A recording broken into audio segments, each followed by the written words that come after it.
بسم اللہ الرحمن الرحیم۔ السلام علیکم ورحمۃ اللہ وبرکاتہ۔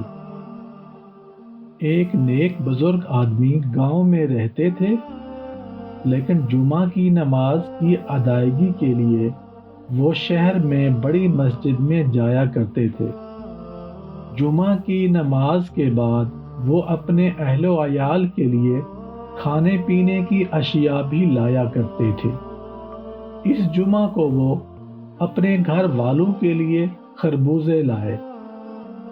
جب بیوی نے خربوزے کاٹے اور ان کو کھایا تو وہ بالکل پھیکے نکلے۔ بیوی بگڑنے لگی اور دیر تک بڑبڑاتی رہی۔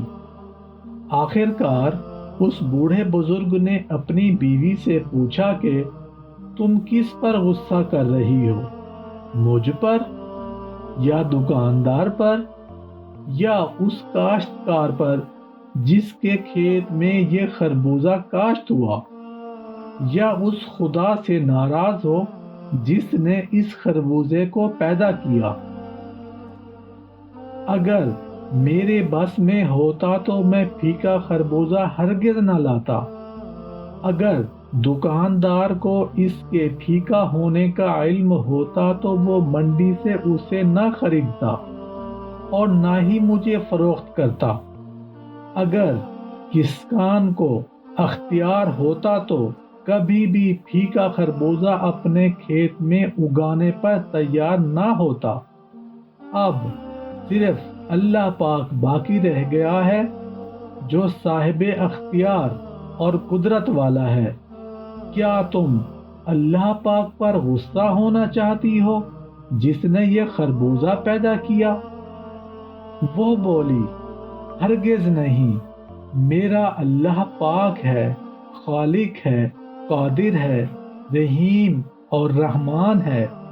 اللہ کے ہم پر بہت احسانات ہیں۔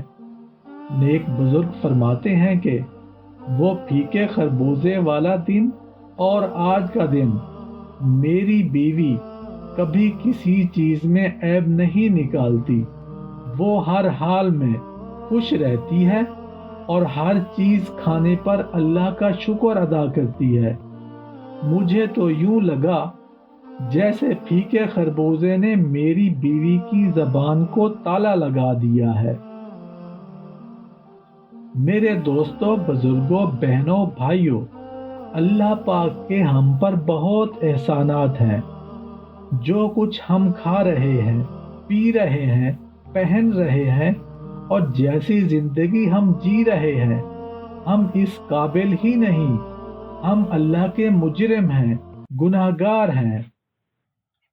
اللہ پاک چاہتے تو ہمیں ان چیزوں سے محروم بھی کر سکتے تھے، کیونکہ وہ قادر ہیں۔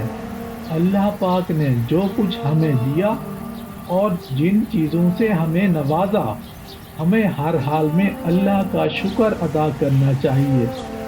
سب مل کے کہو، یا اللہ، آپ کا بہت شکر ہے۔